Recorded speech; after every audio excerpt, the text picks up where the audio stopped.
വിശദമായ വാർത്തകളിലേക്ക്. സംഗീതജ്ഞൻ രമേശ് നാരായണനുമായുള്ള വിവാദത്തിൽ പ്രതികരണവുമായി നടൻ ആസിഫ് അലി. അപമാനിച്ചു എന്നതിൽ കഴമ്പില്ല. തനിക്കുള്ള പിന്തുണ രമേശ് നാരായണനെതിരായ ഹെയ്റ്റ് ക്യാമ്പയിനായി മാറരുതെന്നും ആസിഫ് അലി പറഞ്ഞു. തന്നെ പിന്തുണച്ച എല്ലാവരോടും നന്ദിയും സ്നേഹവുമുണ്ട്. പിന്തുണയ്ക്കുന്നവരുടെ ഭാഗത്തു നിന്ന് രമേശ് നാരായണനെതിരായി ഹെയ്റ്റ് ക്യാമ്പയിൻ ഉണ്ടാവരുത്. എല്ലാ മനുഷ്യർക്കും ഉണ്ടാവുന്ന ടെൻഷൻ അദ്ദേഹത്തിനുമുണ്ടാവും. വിഷയത്തിൽ എന്തു മറുപടി പറയണമെന്ന ആശങ്ക ഉണ്ടായെന്നും മതപരമായ ചർച്ചകൾ പാടില്ലാത്തതാണെന്നും ആസിഫ് അലി പറഞ്ഞു. എനിക്ക് അതിൻ്റെ അകത്ത് 100% ഒരു രീതിയിലുള്ള വിഷമമോ പരിഭവമോ ഉണ്ടായിട്ടില്ല. തീർച്ചയായിട്ടും ആ അവസരത്തിൽ അദ്ദേഹം അങ്ങനെ ചെയ്തിട്ടുണ്ടെങ്കിൽ അദ്ദേഹം അനുഭവിച്ചുകൊണ്ടിരുന്ന എന്തെങ്കിലും രീതിയിലുള്ളൊരു പിരിമുറുക്കത്തിലായിരിക്കണം.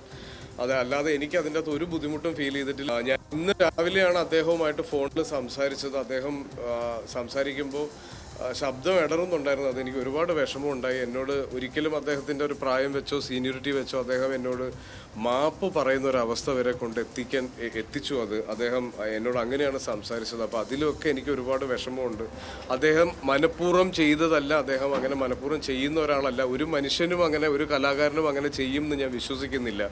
അപ്പോൾ ഇതിൽ വേറൊരു ഡിസ്കഷനിലേക്ക് ഇതിനെ കൊണ്ടുപോകരുത്. ഇത് കഴിഞ്ഞതായിട്ട് ഞാൻ ആഗ്രഹിക്കുന്നു.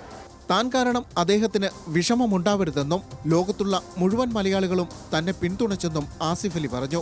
വിവാദത്തിൽ പ്രതികരിച്ച രമേശ് നാരായണൻ ആസിഫ് തന്നെ വിളിച്ചെന്നും വിഷയത്തിലെ സൈബർ ആക്രമണം ഒഴിവാക്കണമെന്നും പറഞ്ഞു.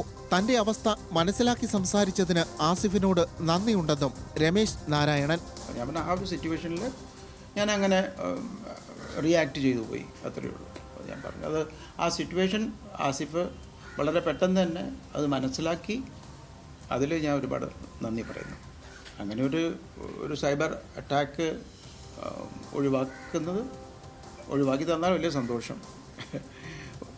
അതെനിക്ക് പറയാനുള്ളത്. അത് തന്നെയാണ് ആസിഫും പറഞ്ഞത്. അത് തന്നെയാണ്. താരസംഘടനയായ അമ്മയുൾപ്പെടെ ആസിഫ് അലിക്ക് പിന്തുണയുമായി എത്തിയിരുന്നു. സംഭവത്തിൽ ഫെഫ്ക പ്രഖ്യാപിച്ച അന്വേഷണവുമായി മുന്നോട്ടു പോകില്ല. തന്നെ അപമാനിച്ചതായി തനിക്ക് തോന്നിയില്ലെന്നും രമേശ് നാരായണന് ഇനിയും അവാർഡ് നൽകാൻ അവസരമുണ്ടായാൽ നൽകുമെന്നും ആസിഫ് അലി പറഞ്ഞു. ന്യൂസ് മലയാളം, കൊച്ചി.